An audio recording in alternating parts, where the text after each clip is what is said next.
Okay, so good evening, welcome, and thank you for coming to our March River Styx at the Tavern. We've got two fantastic poets lined up for you this evening, and we're all lucky and thrilled to have them here, T.J. Jarrett and Eduardo C. Corral.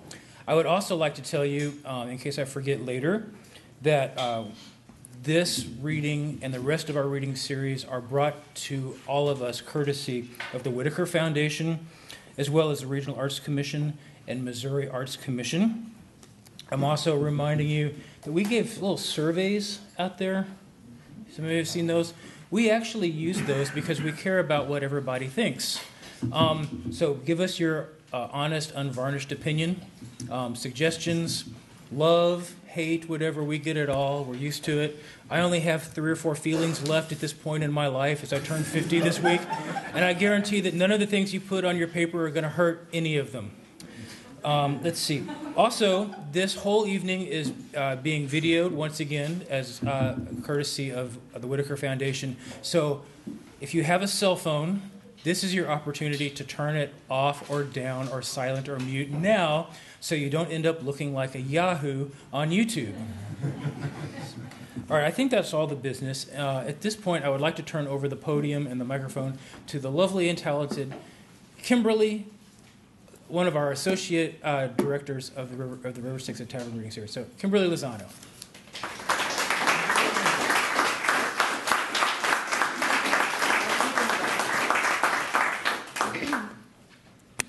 I saw you thinking about something else you were going to say. You did. I know. Thanks. Welcome. It's been such a good day. I've had such a good day. One of the perks of this gig is that I get to often pick up writers from the airport. So I got to have a nice 20-minute drive with Eduardo today. Nice visit, so be jealous. And the other perk is that I get to introduce our writers, and which means I get to spend some extra time with their work. And can you guys hear me okay? Okay, good. This week I spent some time with T.J. Jarrett's Zion. It was so good, and I get to introduce her first. T.J. Jarrett is a writer and software developer in Nashville, Tennessee. Her debut collection, Ain't No Grave, was a finalist for the 2013 Balcones Prize, and her most recent collection, Zion, won the Crab Orchard Open Competition in 2013. Her work has been published in Poetry, African American Review, Boston Review, Beloit Poetry Journal, Callaloo, Diagram, Third Coast, Virginia Quarterly Review, West Branch, and others. The poems in Zion weave together stories of grief, compassion, and mercy that evoke our nation's past and present while pressing on the seams where life is both torn and mended. The opening poem, only 12 words long, a message about the body given by the speaker's grandmother, serves as almost a spiritual epigraph for the book. And the closing poem, with its words that rise like, to use Jarrett's words, a shock of doves, reads like a benediction. Jarrett writes this in the poem, How We Arrived. When you have lost everything, the body sings to all its parts. We are here, the body says. We are not yet dead. Here are the words of which we have been made. Entwined in the book are poems in which the speaker travels across landscapes and time with a companion, the segregationist and Klansman Theodore Bilbo, who served as the governor of Mississippi in the 1930s and 40s. I would no more tell you what happens between this pair than I would spoil for you the plot of a great novel. But I will tell you that their journey is threaded through this book like a ribbon that I can only think of as grace. Please join me in welcoming T.J. Jarrett.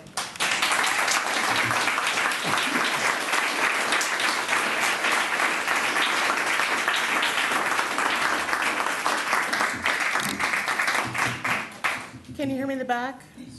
Yes? No? Yes? Good.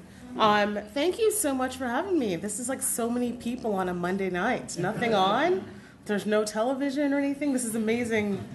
This is an amazing turnout. Nashville's weird and we're disparate, and there are lots of musicians and things that compete with us. So we kind of carve out Thursdays. That's our day. Musicians can have all the other days. We have Thursdays in Nashville. So.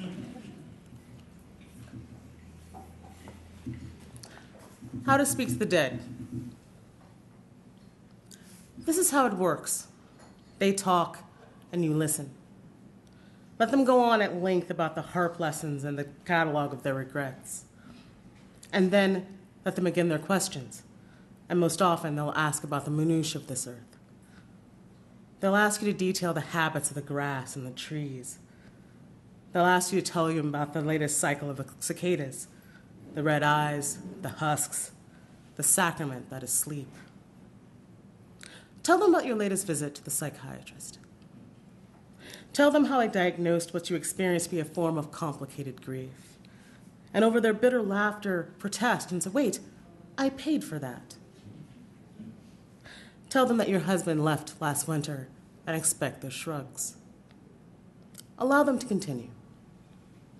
Can you tell us again how it feels to be cold? Can you remind us of the colors the leaves make in autumn? How does it feel to want? Tell them about the dream you had about the invasion. No, wait, the one about the fire. How there was a fire in the shape of men marching the streets. How the bystanders threw themselves headlong into the pageant, and their burning hands destroying all they touched, so there was nothing left on the world but you and ash. Ask them if death is like that. They'll say, nothing gone stays gone here. You're never alone in death. Listen, they'll say, that's the worst part of all.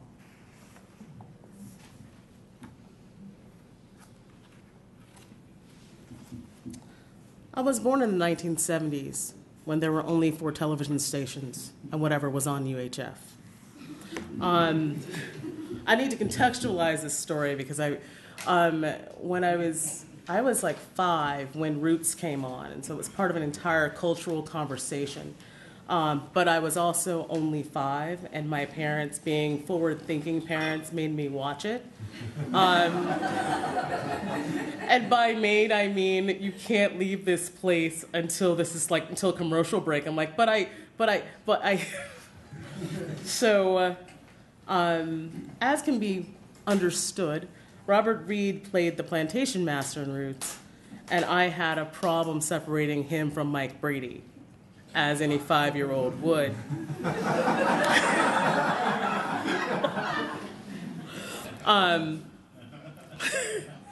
So, yeah, I was a little traumatized, and then 4 o'clocks were never the same, because that's when it came on. This poem is called After I Came to Bed, Unable to Understand Why Mike Brady Was Beating Kunta Kinte on Television. My grandmother explains a lullaby. Hush now, no tears. We lived in the stone house. The valley was filling with smoke, and the house was in the valley. I was 10 years old. The moon was half empty as a bowl. The house was empty, and I was afraid of ghosts. Pappy, my grandfather, built the house in the lip of the valley. I was alone in that house.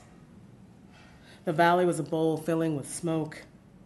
Pappy built that house with his hands.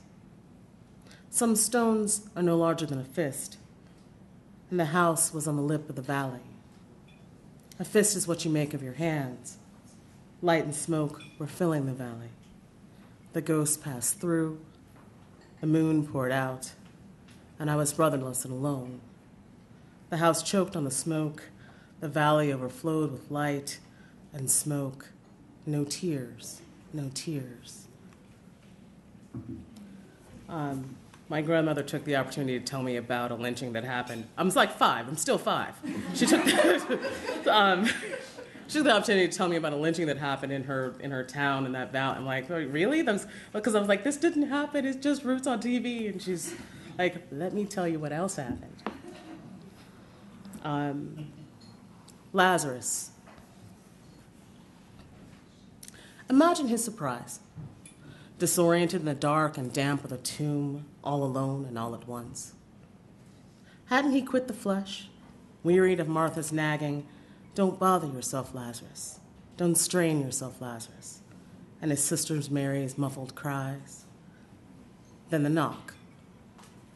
Then the calling of his name. Did he turn his back to the sound at first, Cry out, it's early yet. Say, not now. Ask, why me? And then the voice of the weeping boy god who summoned him. Could he not unburden himself of the skin sack with the ribbon muslin that bound him? Did the light from the open door blind? When he staggered from the tomb, did he first hear the wind's bloated sigh above the land, or see the shapes of his sister barreling toward him blurred in his sight, or hear the flat-footed cadence of their approach? How could any one sense measure their jubilee? Could he rejoice with them, or is 3 days long enough to miss any one thing, even the earth? How does a body flooded with air compare to heaven? How small now this earth, how tinny its birdsong, how sloven the trees' corporeal array.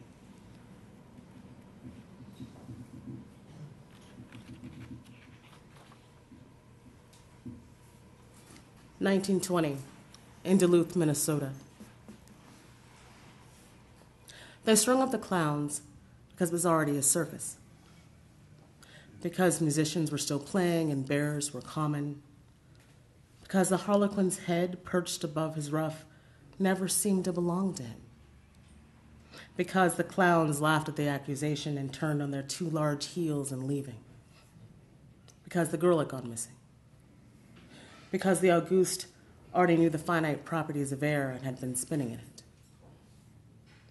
because the clowns were tumbling toward the train and the town could bear no more loss, because the approaching winter was already wielding darkness in its fists, because the earth let out a throaty guffaw as the town thrust the clowns in it.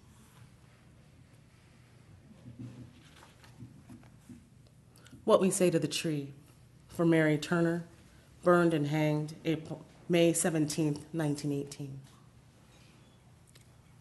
Split the throat, sir, if my complaints weary you. I will continue my protest in silence.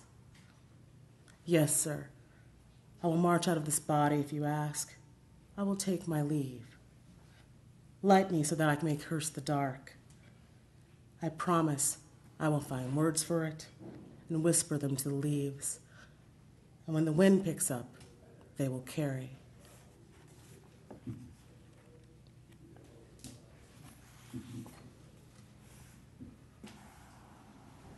What the sky said. You've asked the stars what they saw. Do you see what happens here on earth? They would tell you quite plainly that they were blinded by the light of heaven. And if you asked the moon, she would say the earth lay in shadow. Don't you know I reached out to you, she'd say. You cannot be found. If you asked the sky outright, if you asked her if even the sky feels shame, she would say, yes, yes, I had to turn away. It grew dark. It was dark like where the bones go once we're done with them.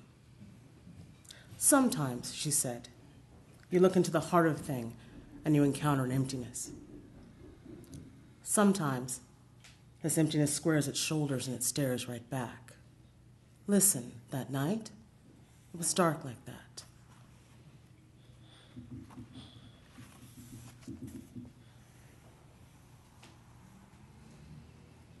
What we say to the fire.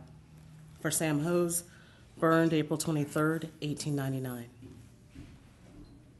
Negotiate. Say, I will crush lumber with my teeth. I will spare you labor if you spare my life. Turn the crowd back with words. Blame. Say, you must be hungry, and turn the finger from yourself. Say, I would lift no hands in my own defense. Run. Say, I will bear you from this place on my back.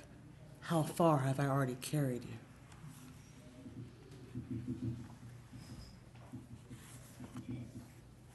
What we say to the water for Laura Nelson, raped and hanged, May 25th, 1911.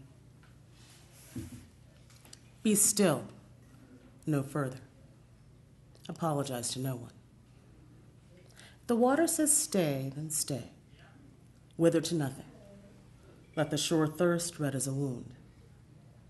If water says run, take the fields back, charge the banks, bring back what they want you, answer to no one. The water says brain, don't dignify the ground.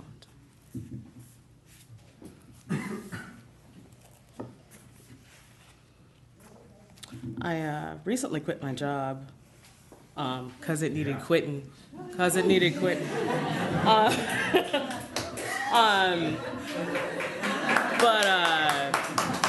Oh, I have another job. It's not like, oh, glad, hey, like I'm living this life of luxury. I mean, I have another one, but what I do, every time I leave a job or I have some kind of emotional distress, I break up with a man or, I always go back to Mississippi, which is A, like engaging the flux capacitor and going back 30 years every time.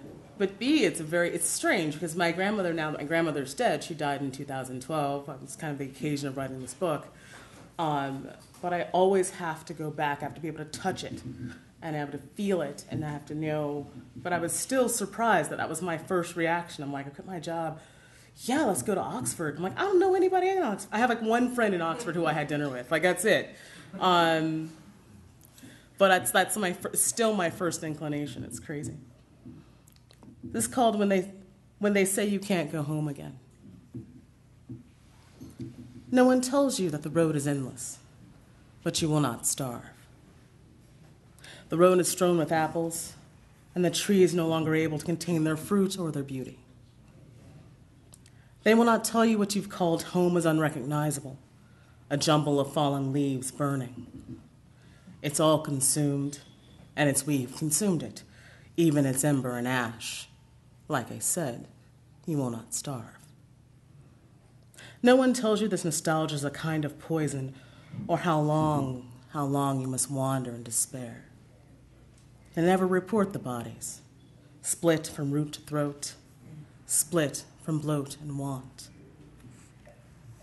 Meridian last night. Last night, I dreamt I went to Meridian again, and in the dream, a slight dark girl darts from the side of the house, her arms waving and waving, while a woman inside resists the building's collapse upon its own emptiness. The house is still standing and in ruin, as it always was, as always. Of these things on earth I know. I cannot return. There is no time, even now, that is golden above another. Every epoch has its trials. We are human, and we are failing, and we're always falling down. The past is always more menace than we'd imagined, and the past, both retribution and reward, having endured it. And it's right that we stand in its ruin, among all this longing and decay.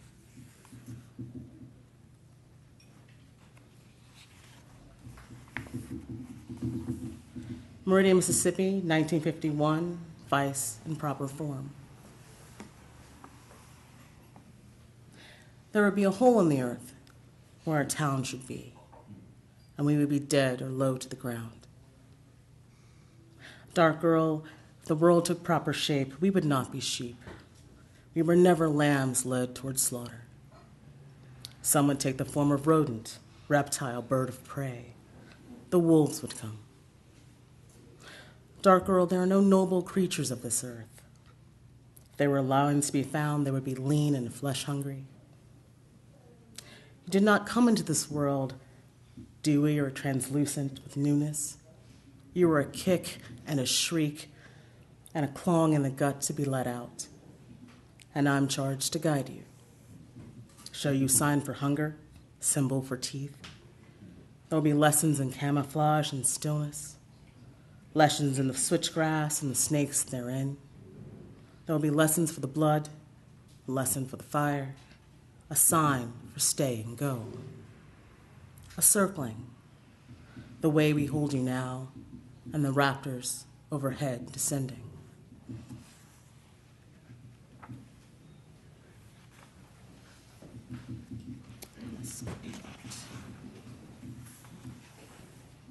My mom grew up in Meridian, Mississippi, and she was a neighbor to James Chaney of Chaney, Schwerner, and Goodman, who were drowned in the swamp. And my mom was 13 years old, so it's something that what I find interesting is like we never really talked about it until my grandmother died. And I'm not sure exactly why, because I've been in the room and I watched Mississippi burning next to the woman, and she never said anything. And so Meridian was always this weird place after that. It was this forever changed place. Literally, I made it to, I think I was, was I 40 yet? No, I wasn't, because I can't add right now. I'm reading words, therefore all my powers of adding are gone. So I was almost 40 years old, and I never knew that they were neighbors, or that they came over frequently, or that my grandmother was one of the first people to give material support to the Freedom School there. So writing the book was really kind of going back to points in my mother's life and remembering my mother as a child, which in some ways you love her more because she hasn't fucked up yet. It's like, it is. Like 12-year-olds, they're easy to love. You're like, oh, that's so nice. You haven't made big mistakes. Your credit's great. Meridian, Mississippi, 1963. My mother considers the mechanics of flight. I want to save you, dark girl of Thunderhead, dark girl falling upward. I want to tell you the voices fluttering in the dark of your body are all true, that you will leave this place, and those who would harm you will pass over. Dark girl, even now you can't be held within these soft, slight bones. Your synapses firing all at once, first the aurora, then borealis of red and yellow light sparkling your firmament, your body writhing, thundering, writhing against the ground. What did you find in those liminal places? Consider the jewel-throated hummingbird. Keep your wings by beating them faster than the human eye can see. Did your mother stand guard? Gently thrust a stick into your mouth to hold your tongue, to save it?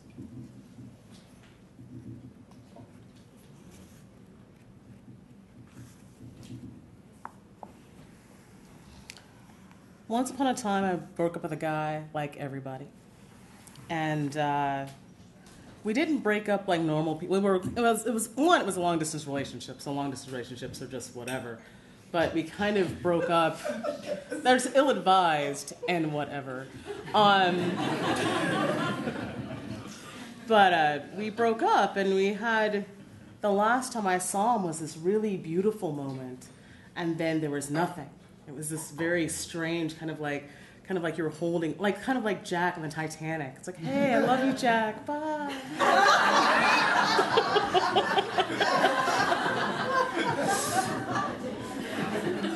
But it is what it is. But I was thinking about that, not the Jack part, but I was thinking about that. I was just writing this poem. It's called The Peonies at the Bodega. Were this a poem, and I were just arranging the sound, we would be standing in rain and not snow. I would have left on foot, and I would have gathered my coat against weather. I would not have hailed a taxi. I would not raise my hand against the glass to gesture against morning. And you would not be left standing alone among the hothouse flowers at the bodega near Mott and Broom. When we made love that afternoon, we would have taken all of our clothes off. You would have removed your left sock, for example.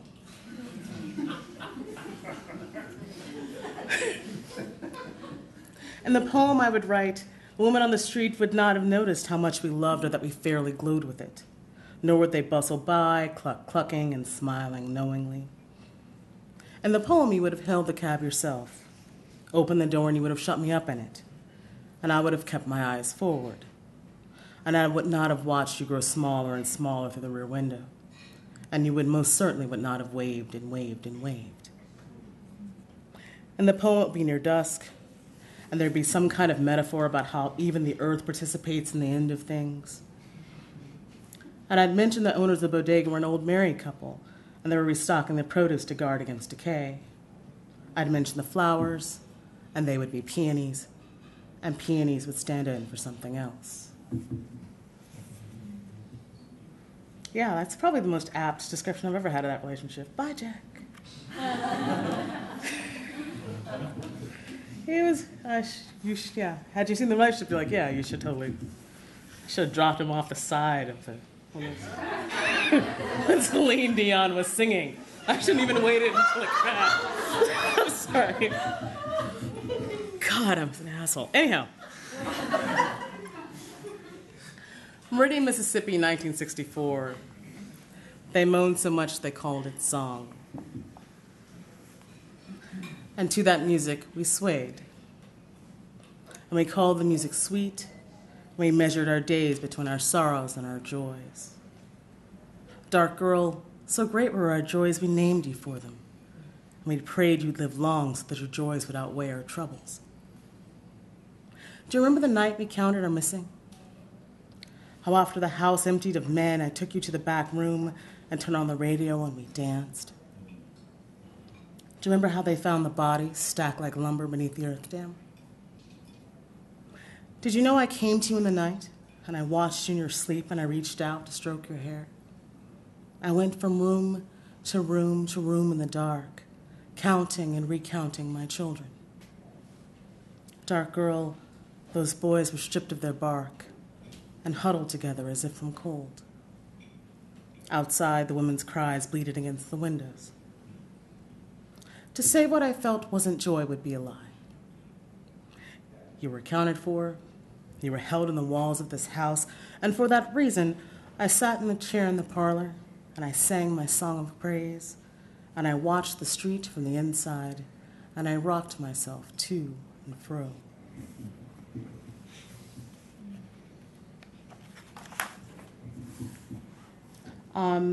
Many of my poems, not this book necessarily, but many of the poems that I write are inspired by newspaper articles. And in this particular case, I was actually reading like the New York Times, and they did a retrospective of the children killed in Bosnia in the September killing. I think it's like 1994.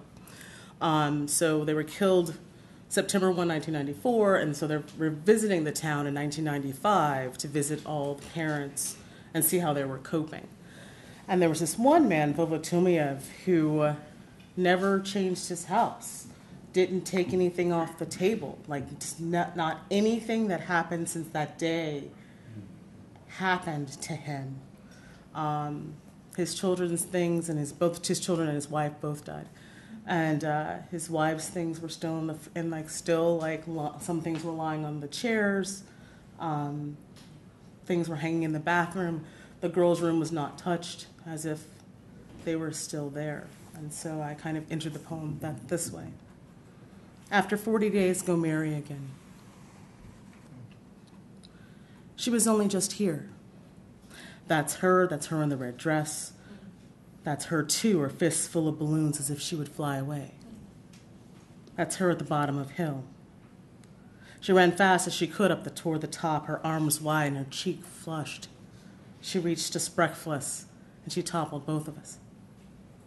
That's her and her again, her black hair and pigtails held in yellow ball-stay barrettes. Girls of that age are particular about such things. I sleep in her room some nights with all the lights on and everything as she left it. There she is in Rostov. There she is, and there she is, and there she is. There she is, bits of black hair and the earrings. They say maybe that's not her. Look, there, the ball-stay barrettes. Yellow, the flowers stretched around. There she is at Christmas. There she is that summer she grew 3 inches. They say, after 40 days, go marry again. But there she is, and there she is again with her friend from class. That girl is dead, too. There she is at the carnival. There she is. Her fists clenched on the balloons. There she is at the door, lunchbox in one hand and waving with the other. At night, I pretend to sleep, and there she is standing over me as if there were words left to say. There she is. There she is in the dark. Thank you very, very much.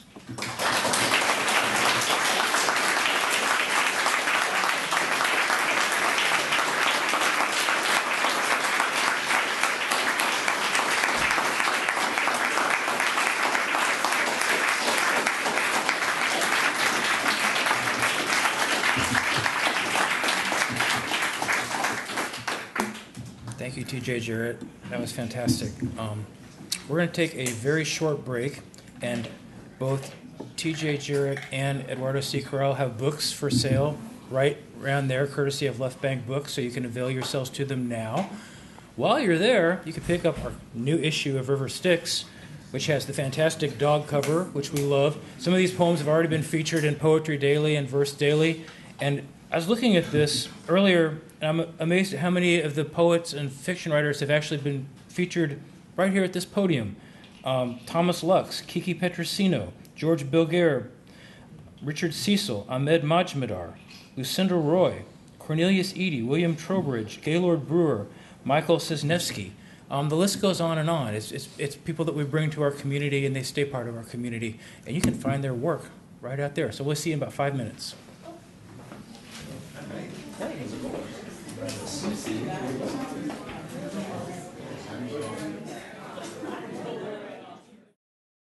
I would like to introduce. What? It's exciting. It is exciting. I would like to introduce our other co-director of our reading series, Mr. Stephen D. Schroeder, who is also lovely and talented, by the way.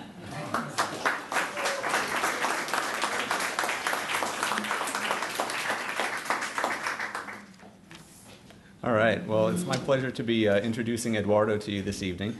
The first word that sprang into my mind when I started thinking about writing this introduction that I wanted to use to describe Eduardo's poetry was generous.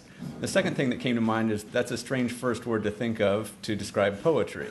But the more I thought about it, the more I realized that in addition to being a word that I would use to describe Eduardo as a person, it's also a good description for his poetry, because this poetry does give a lot to the reader.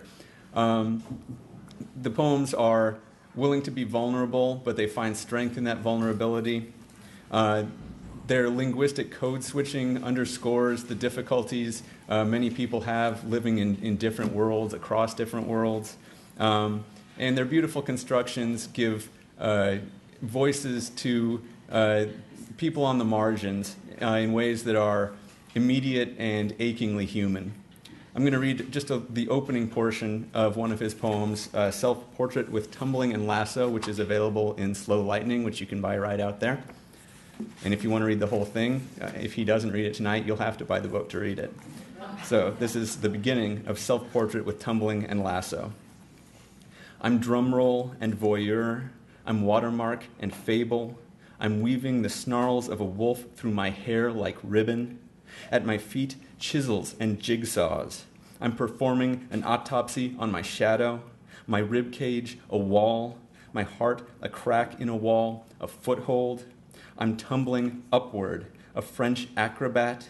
I'm judder and effigy. I'm pompadour and splendid. I'm spinning on a spit, split in half. Well, I hope I did it justice, Eduardo. Eduardo C. Corral is a poet and author of the Yale Series of Younger Poets Prize winner, Slow Lightning. He's the first Latino winner of that award. His poems have appeared in many places, including Beloit Poetry Journal, Best American Poetry, Husace, Jubilat, New England Review, Plowshares, Poetry Northwest, and Quarterly West. I don't think you listed enough there, Eduardo. He's received, among other things, the Discovery the Nation Award, the J. Howard and Barbara M.J. Wood Prize from Poetry Magazine, and a Whiting Writers Award. Please welcome Eduardo.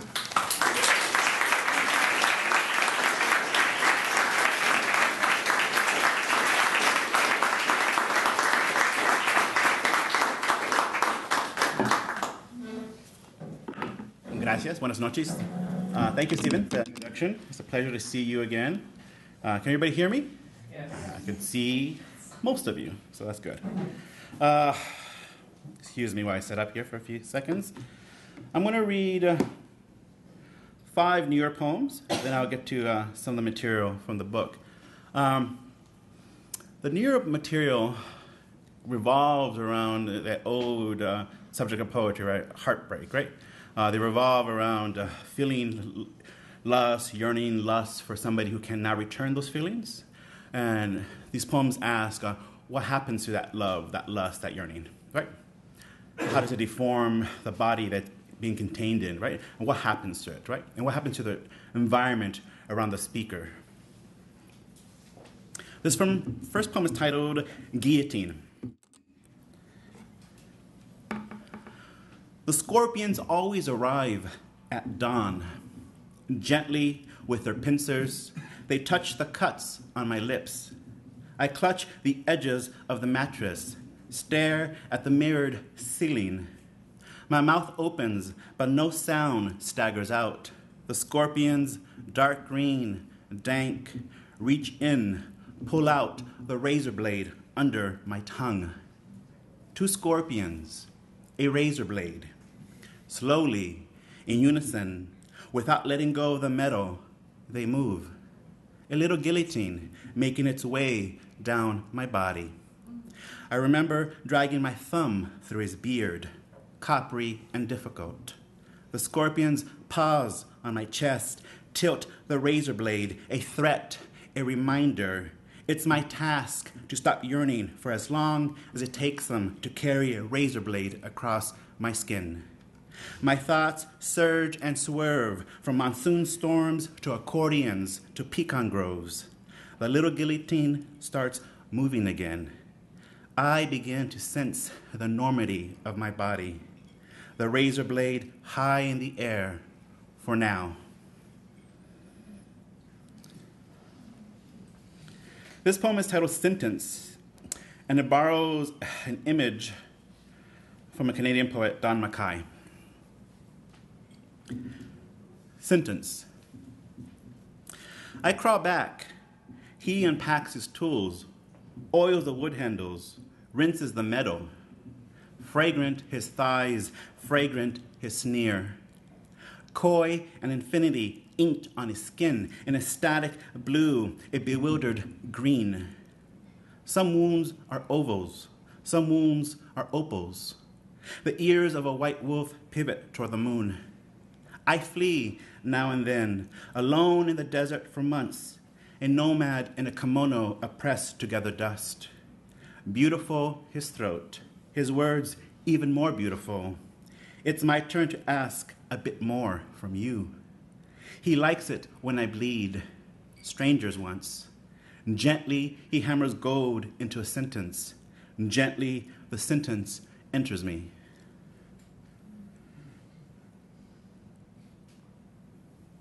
This was a poem that was very hard to write. It was one of the first poems I wrote after the book came out. Ceremonial. Delirious, touch-starved. I pinch a mole on my skin, put it off like a bead. I pinch and pull until I'm holding a black rosary. Prayer will not cool my fever. Prayer will not melt my belly fat, will not thin my thighs. A copper-faced man once called me beautiful. Stupid, stupid man. I am obese. I am worthless. I can still feel his thumb, warm, burrowed, moving in my mouth. His thumbnail, a flake of sugar he would not allow me to swallow. Desperate for the sting of snow on my skin, rosary tight in my fist. I walk into a closet, crawl into a wedding dress. Oh Lord, here I am.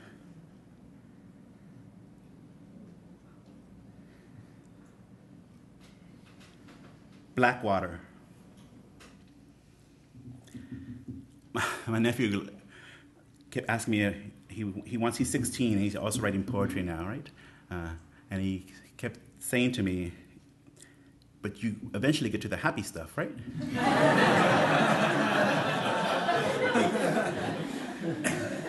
I said, no.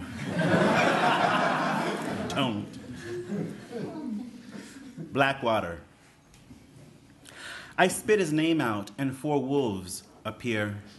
Black, eyes silvery, ears, skin intense. They thrash their tails twice, then rush toward me, a dark pouring. I stagger back, raise my arms. I'd watch him lather his throat once a week for a year.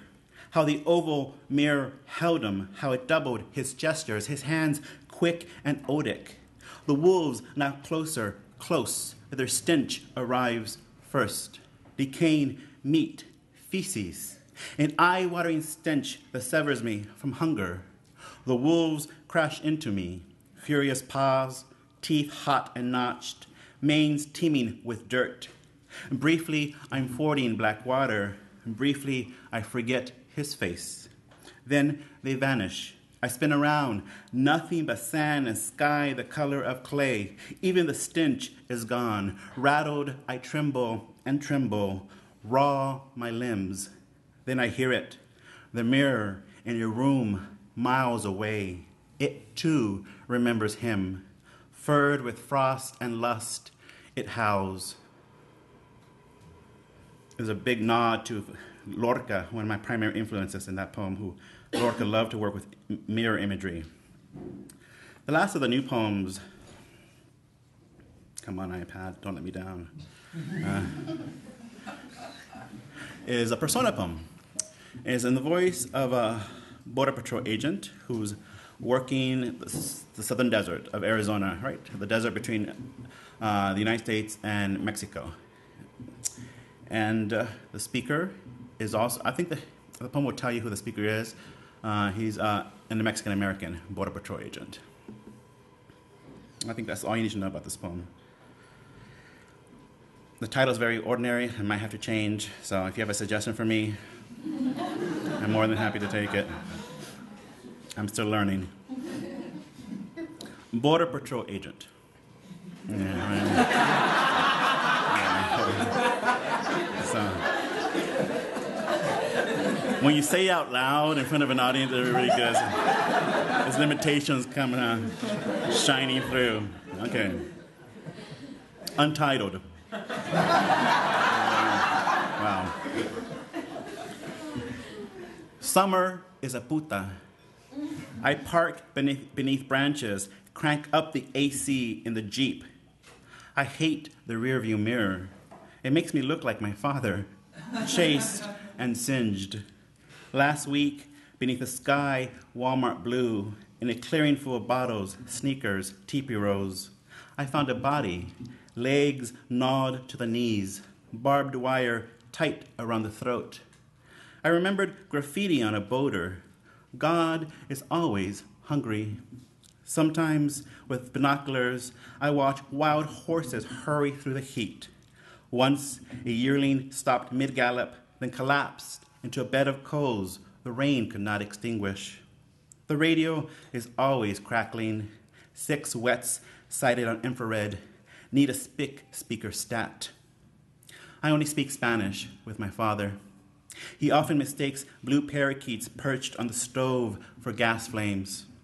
Last July, far from Tucson, I found a rape tree, torn panties draped on branches.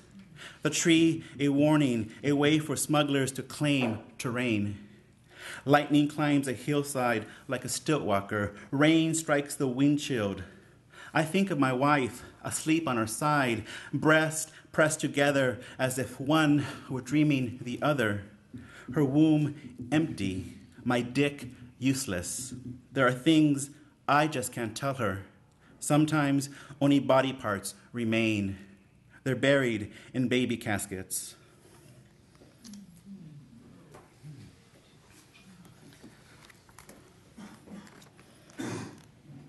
My poor nephew has a hard life ahead of him. He's in Europe right now on a 2-week high school trip.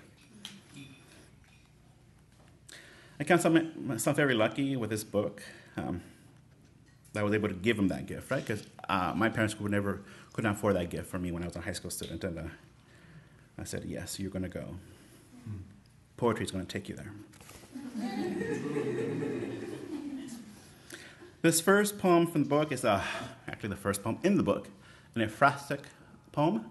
The title reveals the artist, date of completion, materials used. This poem borrows/steals lyrics from a Prince song, Little Red Corvette. My niece loves to say that's the best part of the poem, but you can be the judge of that. And let me see what else happens in this poem. That's all. Our completion, Oil on Wood, Tina Rodriguez, 1999.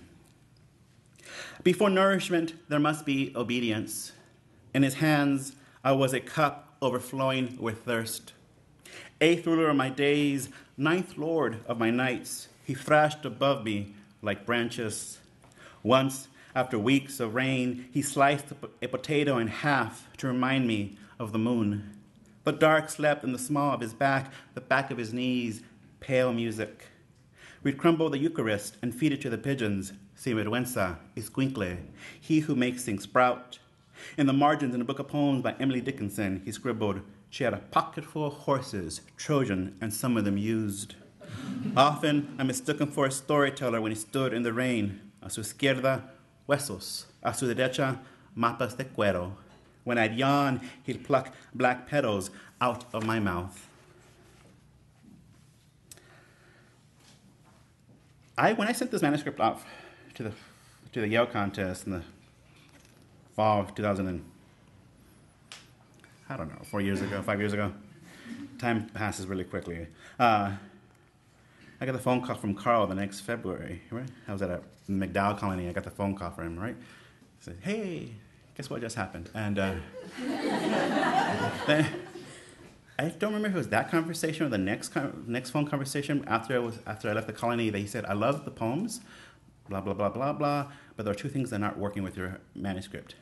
Your title is wrong, and your order is atrocious. Atrocious, ladies and gentlemen. I'm like, what are you going to do about it, Carol? So he actually gave me Slow Lightning as a title. It was his idea. And so, yes, sold. But he had no way of knowing that my MFA thesis title years ago, 10 years previous, 2001, I finished my MFA, was titled Stars Are the Slowest Lightning, which is, like most MFA theses, overwrought and too long. But he had no way of knowing that, right? So I took that as a sign and omen, like bookend, right? Yeah, so it made sense to me. And then he helped me restructure the first and third parts of the manuscript. I should probably send him a check or something. Watermark.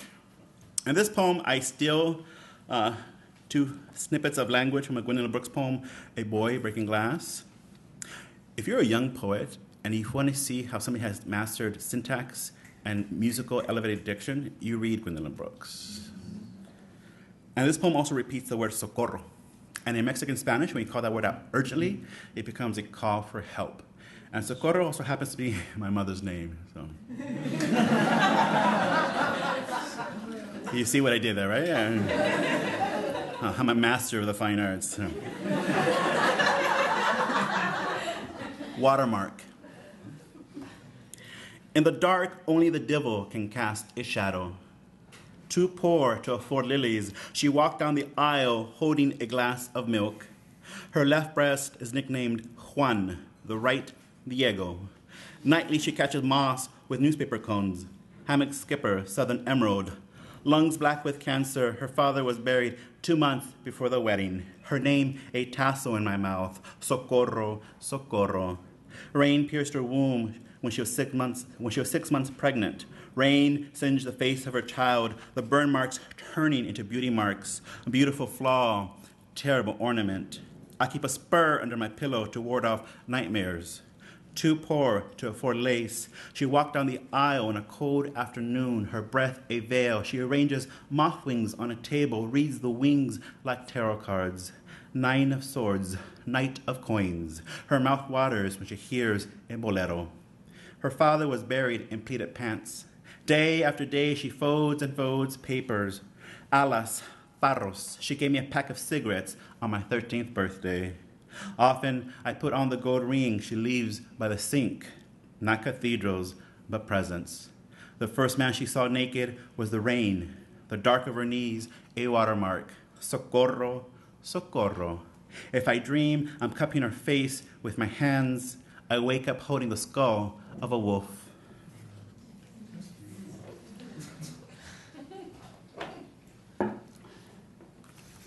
What I do a lot in this book, and even in some of the newer poems that I haven't read, is I code switch. Steve mentioned in his intro, I shuttle back from English and Spanish. The Spanish is never italicized, but in context, there's no glossary in the back of the book. I did this for aesthetic and also political choices. If language is one way of viewing the world, I refuse to privilege one way of seeing over another. And also, as a reader, I'm a huge fan, and I crave displacement in text.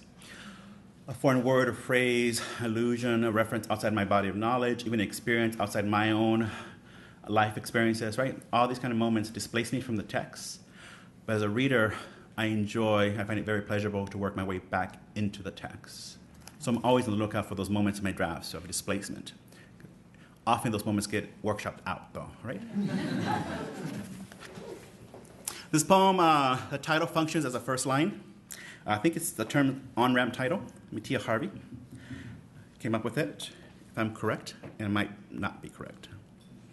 In Colorado, my father scoured and stacked dishes in a Tex-Mex restaurant.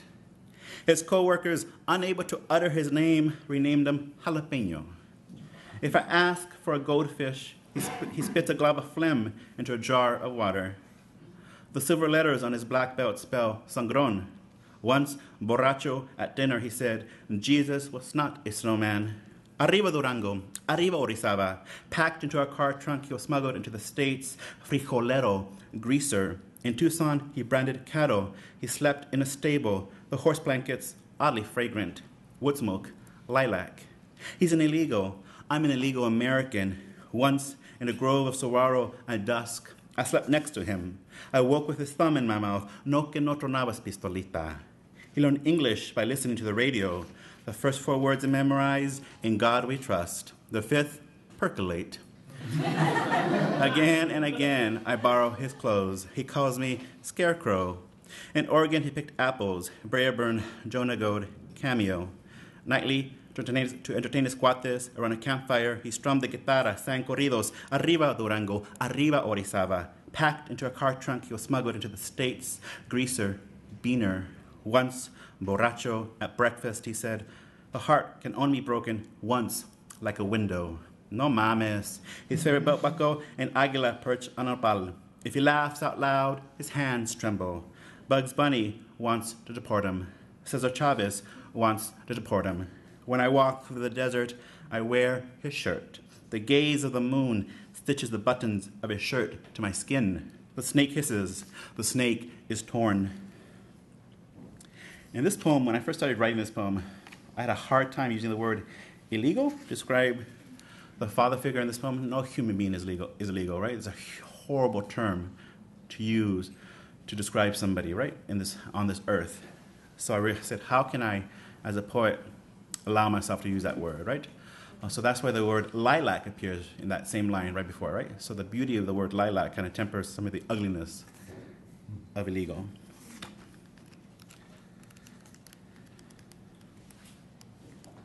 Acquired immune deficiency syndrome.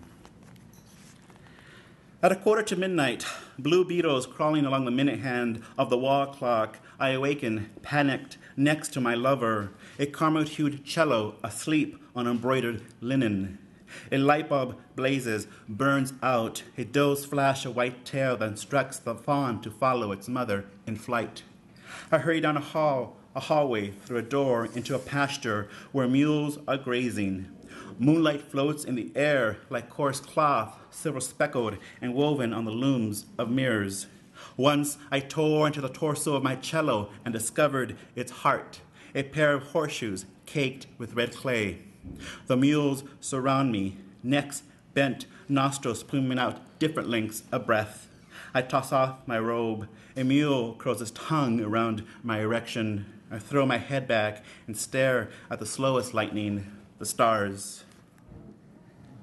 This book came out 4 years ago, and when I got my first box, I sent some copies home to Arizona to my parents, who are raising 3 of their grandkids. And the youngest at the time, Oscar, he was 8, about 4 years ago. He asked my parents, can I take this book to show and tell? And I was like, no. I told my parents, tell them not to, please. You can slip off the jacket cover and you can take that, but not, please, no.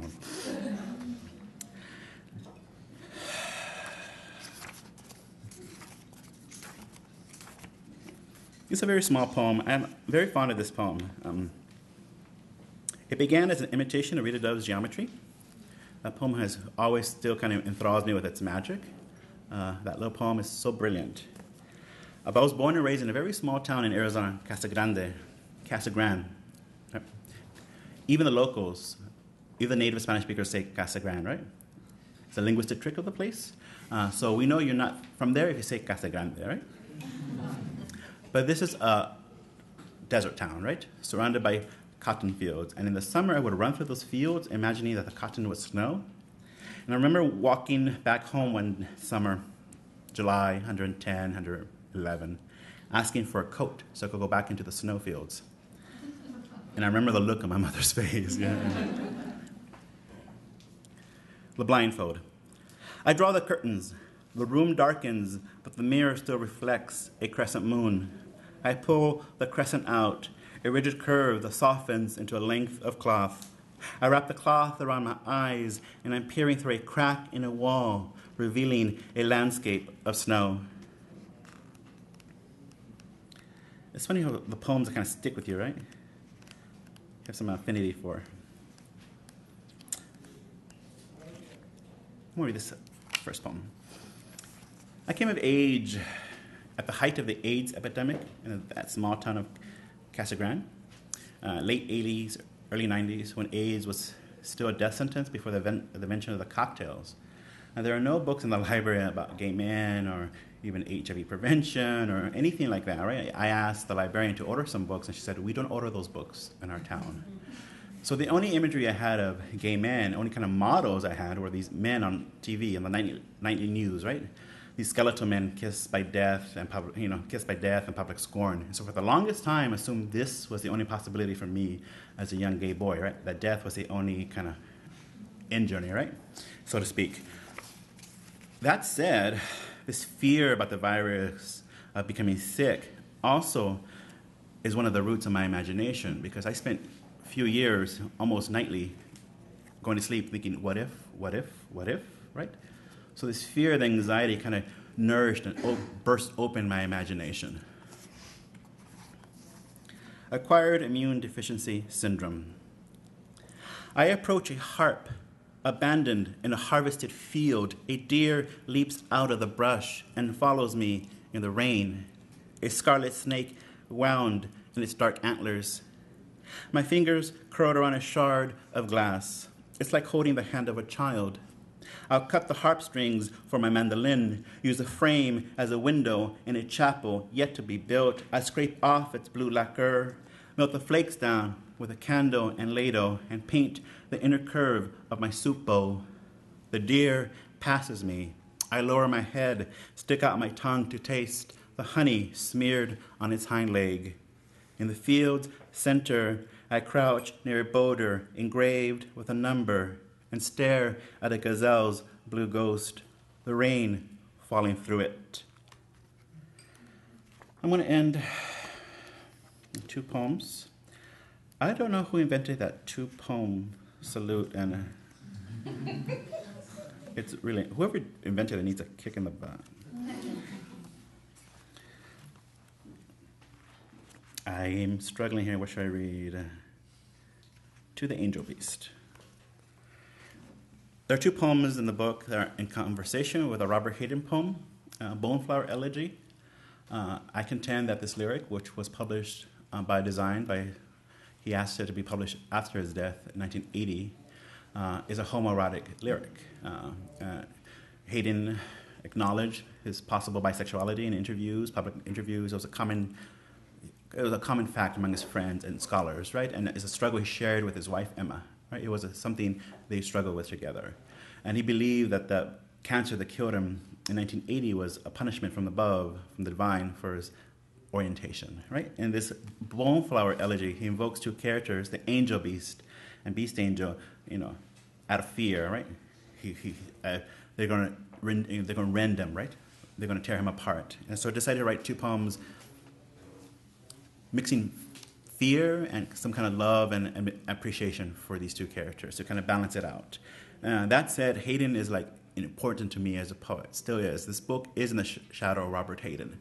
I steal from him left and right, and often the earlier drafts were personal addresses to him. To the angel beast. All that glitters isn't music. Once, hidden in tall grass, I tossed fistfuls of dirt into the air, doe after doe of leaping. You said it was nothing but a trick of the light. Gold curves, gold scarves. Am I not your animal? You'd wait in the orchard for hours to watch a deer break into the shadows. You said it was like lifting a cello out of its black case. A couple years ago, I received a photograph, an email from a young man in San Francisco who had a tattooed, "Am I not your animal?" on his left arm. And my mom's words came back to me, "You're a bad role model." I won't give you the context of that, but I'm going to end with the poem that Stephen started reading. It took me 9.5 years to finish this manuscript. I must have written enough poems for maybe 2.5 manuscripts. I threw away things, tossed away things. It was the same thing, right? Threw and tossed, yes. And I teach. That's the scary part. But it took me 9.5 years, right? And once I got the phone call from Carl and I left the colony, the first thing I did is I went home and I went through all my notebooks, 9.5 years of notebooks, and I pulled every image or phrase and line that I wanted in the first book, and I kind of stitched together this self-portrait, right? And also as kind of a swearing off kind of ritual, 9.5 years is enough. Right? Whatever language I was working with for those 9.5 years, that's it. On to the new territory. Self-portrait with tumbling and lasso. I'm drumroll and voyeur. I'm watermark and fable. I am weaving the snarls of a wolf through my hair like ribbon. At my feet, chisels and jigsaws. I'm performing an autopsy on my shadow, my ribcage a wall, my heart a crack in a wall, a foothold. I am tumbling upward, a French acrobat. I am judder and effigy. I am pompadour and splendid. I am spinning on a spit, split in half, an apple in my mouth. I know what Eve didn't know. A serpent is a fruit eaten to the core. I'm a massacre of the dreamers, a terracotta soldier waiting for his emperor's return. When I bow, a black fish leaps from the small of my back. I catch it, I tear it apart, I fix the scales to my lips. Every word I utter is opalescent. I'm skinned and Orphic, I'm scarlet and threshold, and my touch, a piano, melts like a slab of black ice. I'm steam, rising, dissipating, I'm a ghost undressing. I'm a cowboy riding bareback. My soul is whirling above my head like a lasso. My right hand a pistol, my left automatic. I'm knocking on every door. I'm coming on strong like a missionary. I'm kicking back my legs like a mule. I'm kicking up my legs like a showgirl. My niece loves to say, "You're nothing like a showgirl." True. Thank you. Gracias.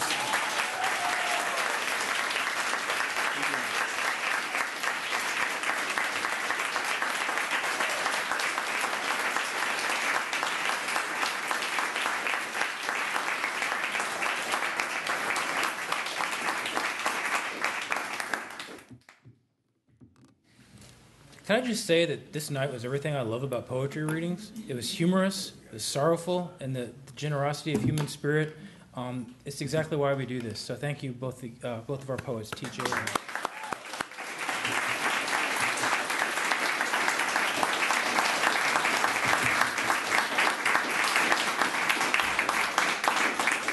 We'll cheers you too at the end. I'd also like to say thanks to the Whitaker Foundation for letting us do this and also video it for posterity and for those who weren't able to make it. Thanks to the Tavern of Fine Arts for letting us do this for over 3 years now. Don't forget our April reading, speaking of Tavern of Fine Arts. We've got Shane McCrae, poet Shane McCrae, and then also fiction writer Catherine Davis. So hopefully we'll see you in April. Also, don't forget we have surveys. So make sure you fill those out. We use those for our grant reports as well. So we take you seriously, and we use that information. Is there? There's a hand. Don't forget the feast in May. The feast in May. All right. Now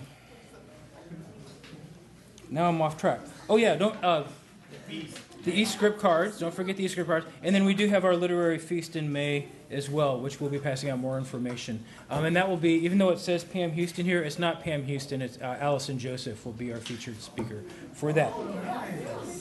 Yes, Allison. Longtime friend of River Styx. Is that everything on my list? Oh, one more thing. Thank you for coming. See you next month.